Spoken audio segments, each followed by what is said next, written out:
Doncs benvinguts a la introducció bàsica de la gestió d'un canal de YouTube. Primer de tot, farem 5 cèntims de lo que és YouTube i més que res la magnitud que representa. Avui en dia YouTube és el segon buscador més poderós d'internet després de Google.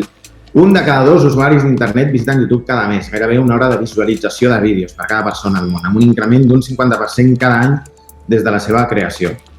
És el canal de televisió, entre cometes, més vist del món entre el rang d'edat des dels 18 als 34 anys. I si es té en compte només els usuaris que accedeixen a YouTube des del telèfon mòbil, seria la plataforma, el canal més gran del món. Un adolescent avui en dia que potser es vol iniciar, o qualsevol persona que es vol iniciar en un canal de YouTube, ha de ser un bon comunicador, ha de transmetre, ha de treballar el seu llenguatge corporal, el seu to de veu. Tot això no és fàcil d'enfrontar-se davant la càmera. Hi ha molta gent que té aquesta por escènica, que a vegades es troba fora de context. No deixen de ser habilitats socials molts cops i que després, no només en un canal de YouTube, sinó es poden aplicar a conferències o exposicions de projectes. S'ha de ser creatiu, d'acord? I a vegades tenim la percepció que estem explicant tot allò que ja s'ha explicat moltes vegades, però es tracta de donar potser un punt de vista diferent. Això ho tractarem més endavant. El tema del feedback, important també el fet d'interactuar. La proactivitat és molt important també, vull dir, no dormir-se al canal de YouTube no és fàcil de fer-lo créixer, necessitem ser constants, d'acord? I aquesta proactivitat també d'anar al mateix temps investigant i veient què és el que podem oferir de nou. Vull dir, no ens hem de quedar sempre amb el mateix nivell, no? Hem d'evolucionar. Com funciona YouTube? Aquí us poso una imatge de la naranja mecànica, aquesta imatge tan icònica que segurament us sonarà, no? Què és el que vol YouTube? YouTube què vol de nosaltres? YouTube és una red neuronal que, com la majoria de plataformes digitals, el que vol és la nostra atenció i vol la màxima reproducció, vol que estiguem enganxats a la plataforma i que no marxem. Vull dir, l'ideal de YouTube és que passem el màxim temps veient els vídeos un rere l'altre i que quan veiem un vídeo tinguem l'interès per veure un contingut relacionat que va al darrere. Evidentment, els ingressos en publicitat és el que els dona la facturació i contra més anuncis consumim o més interès tinguem per fer-nos premium de la plataforma i pagar, evidentment és el que mana. Per tant, recomanarà sempre tots aquells vídeos on el logaritme detecti que tenen més interès i més potencial, d'acord? Vull dir, és una cosa molt evident. Vull dir, el nostre contingut hem d'oferir valor, hem d'oferir coses diferents, hem de mantindre l'interès cap a l'audiència, cap al nostre públic, ara parlem d'això.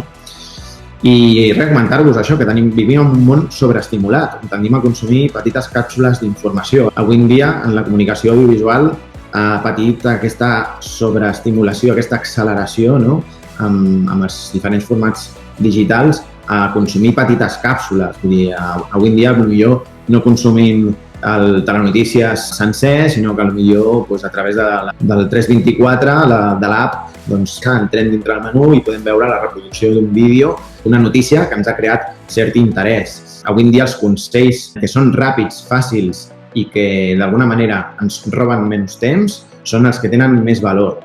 Això no vol dir que caiguem amb el parany que el contingut que nosaltres oferim sigui excessivament superficial, d'acord?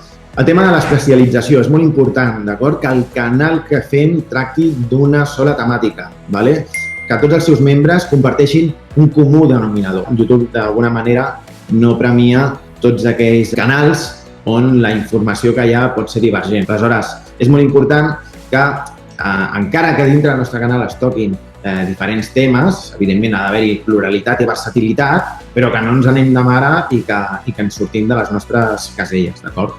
La singularitat i el valor.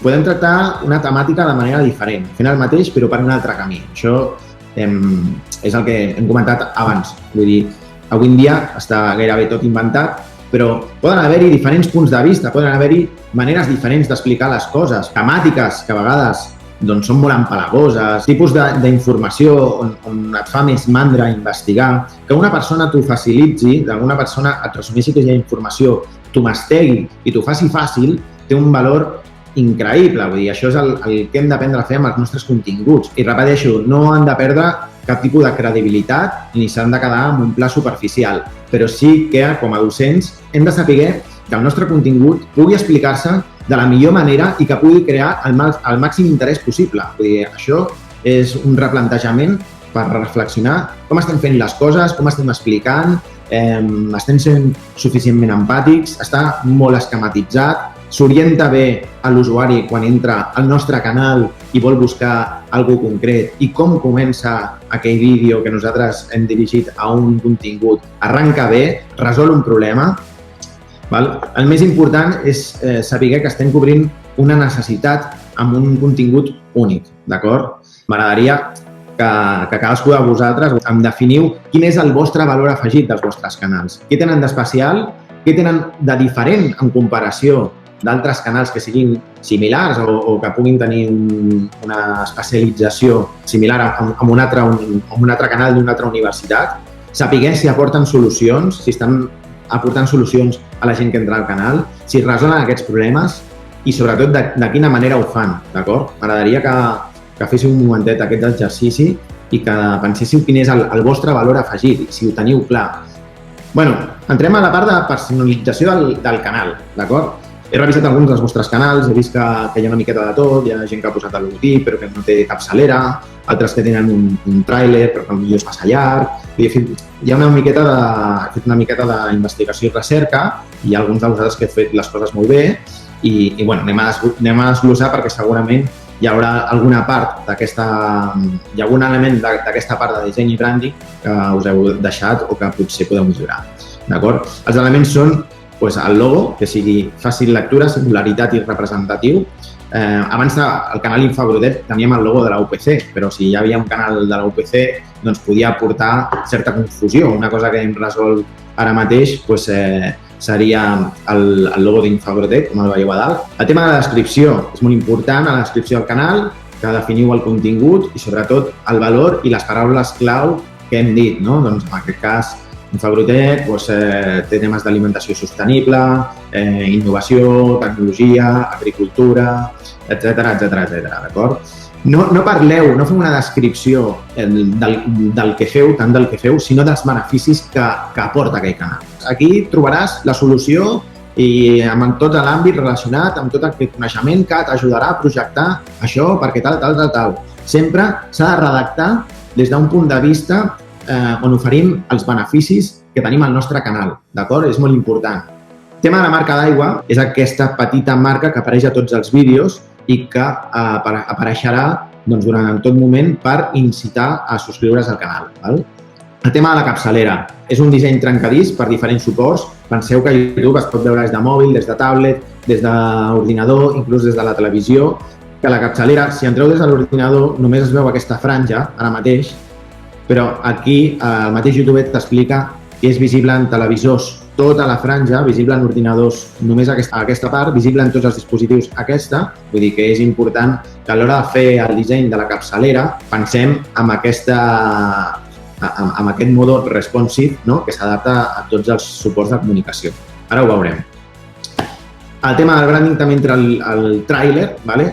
Un tràiler, res, un vídeo introductori que pot ser d'1 minut com a molt de llarg i que s'expliqui què és el que fem amb aquell canal, d'acord? Quan entrem al canal de YouTube és important tenir el tràiler perquè amb un minutet de vídeo hi hagi un vídeo resum de què és el que tractem, què és el que fem. Aquest és el vídeo que hem fet, el tràiler per UPC Infoagrotek i veureu que en 55 segons expliquem què és el que fem. Us el poso perquè l'escolteu.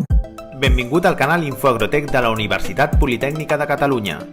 Un canal on trobaràs projectes i iniciatives relacionats amb la transmissió de coneixement i l'impuls tecnològic del sector agroalimentari. Des de UPC Infoagrotek podràs accedir als nostres actes i jornades amb debats multidisciplinars sobre innovadors projectes i futures oportunitats de negoci. A més, des de UPC Infoagrotek ens oferim com a partner d'empreses i institucions per facilitar l'accés al talent, al coneixement i a la generació d'innovació. Subscriu-te ara i no et perdis un canal compromès amb valors agroambientals i ecològics i que lluita per avançar cap a un nou model de producció agroalimentària de proximitat i sostenible.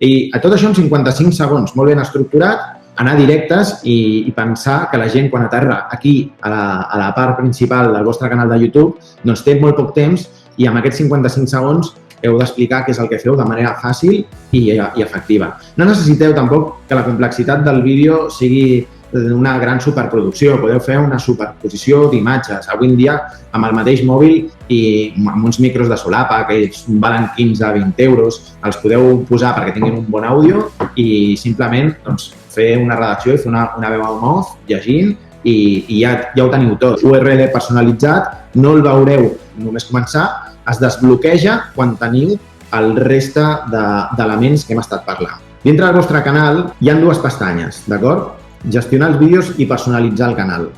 Tots aquests coneixements que hem vist ara està dintre de personalitzar el canal, d'acord? El fet de gestionar els vídeos és una segona part. El tema del logo, de la marca d'aigua, del tema del banner, és aquí dins. Fixeu-vos que podeu posar en el camp de disseny el tràiler del canal per a les persones que encara no s'han subscrit, el vídeo destacat per als subscriptors recurrents i després algunes seccions destacades, d'acord?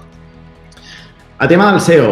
No sé si coneixeu el tema del SEO i com funciona. Contra més repetint vegades un terme que estigui relacionat amb el nostre valor afegit, estarà millor posicionat a les recerques de Google i dintre del mateix YouTube. Això no vol dir que estiguem com un lloro sempre posant els mateixos títols, però d'alguna manera sí que podem optimitzar el fet que quan la gent al cercador de Google i de YouTube posi una paraula clau relacionada, doncs la suggerència que hi hagi dels continguts relacionats, nosaltres podem estar entre les primeres posicions i això és molt important. Ens han de trobar, fem el que fem i com es fa això? Doncs creant una llista entre 5 i 10 paraules que siguin claus del vostre valor afegit. Aquestes paraules s'han de posar en la descripció del canal i a vegades s'han de posar en la descripció també dels vídeos, d'acord? No fa falta repetir sempre les mateixes frases, d'acord? Però simplement que d'alguna manera dissimulada puguin estar dintre d'aquesta petita descripció, encara que siguin vídeos diferents, però que hi hagi una part, potser que parli més genèrica del canal, on repetiu aquestes paraules. I aquí, diguéssim que és allò, a vista de pàjaro, l'estatus del nostre canal. Aquí tenim, per exemple, el canal d'Infogrotec, l'últim vídeo que hem pujat, i ens dona ja unes dades, no? Classificació segons el nombre de visualitzacions, 4 de 10.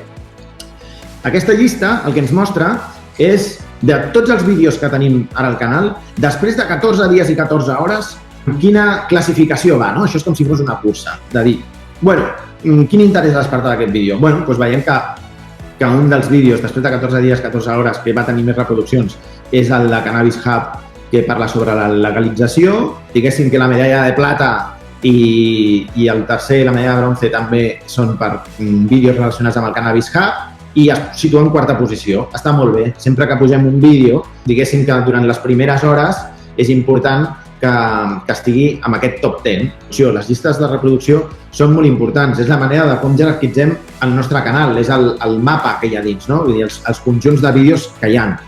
Però, més enllà de que siguin simples conjunts on apilar vídeos perquè tracten d'una temàtica, els hem d'utilitzar com a element de SEO. El fet que una llista de reproducció tingui una paraula clau ens ajuda a que Google ens posicioni.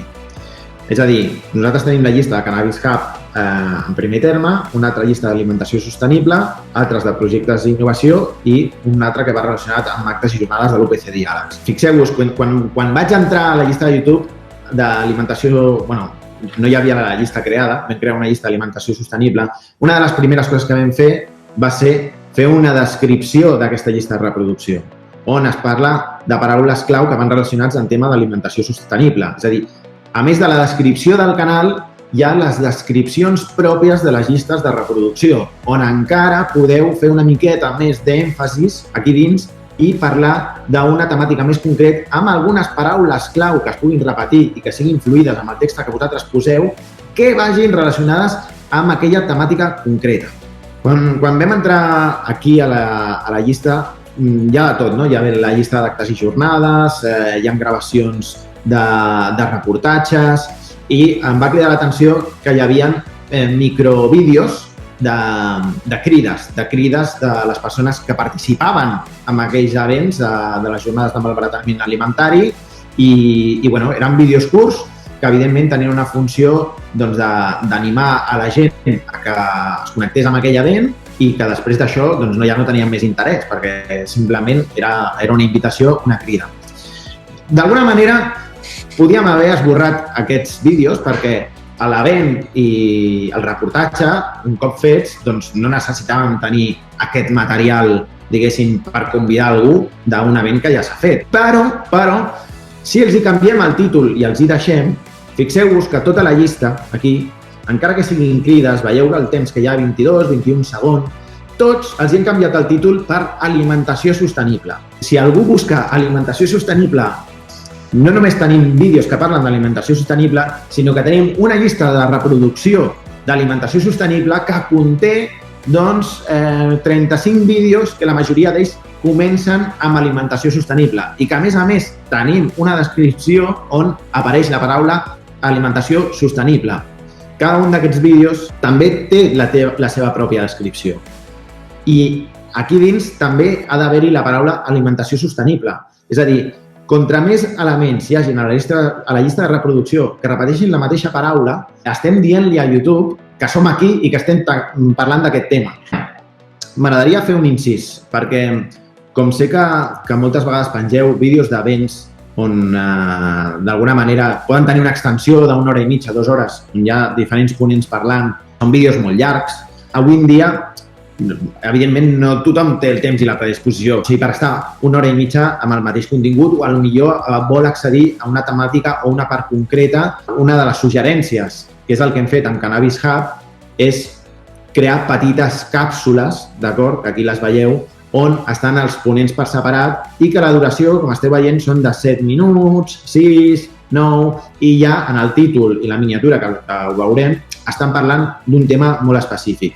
Llistes de reproducció, en definitiva. Les llistes de reproducció compleixen algunes d'aquestes funcions. Ajuden a endreçar el teu canal, a reagrupar el contingut, faciliten la navegació, d'acord? És important que ho tingueu tot endreçat, que no hi hagi un cacau quan algun dels alumnes entri i, bueno, aquí de què es parla? Què és el que hi ha? Com està endreçat? És molt important que estigui tot jerarquitzat. Ens posicionen en l'àmbit SEO amb les paraules clau i ens ajuden a retenir l'interès de l'audiència amb una cadena de reproducció.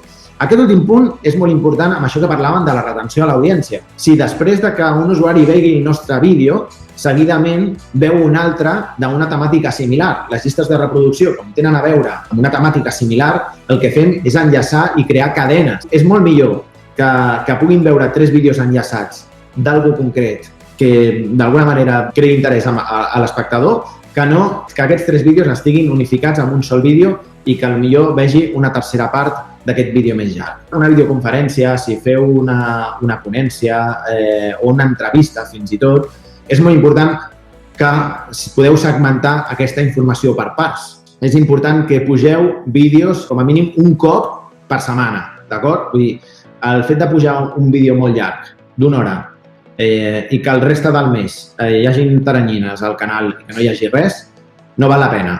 És millor que aquell vídeo d'1 hora potser ho fraccioneu, aquestes fraccions de 15 o 10 minuts, i que diguis, mira, el dimecres a les 9 aquesta primera part, el dimecres a les 9 de la setmana que ve aquesta segona part, l'altre dimecres, i durant el mes de gener, en lloc de posar un vídeo a principis de gener i fins al febrer no posar cap vídeo, doncs teniu la possibilitat d'oferir contingut seqüencial cada setmana. I això doncs, és més fàcil que la gent ho mastegui perquè seran fraccions de temps molt més fàcils de consumir i no entraran en un vídeo ni diran, mare meva, 1 hora aquí. Però si especifiqueu què és amb càpsules i ho segmenteu, serà molt més concret i molt més fàcil si tenen interès per una part concreta d'aquella xerrada. Ara parlarem de 2 aspectes que són la madre del cordero, el CTR i la retenció.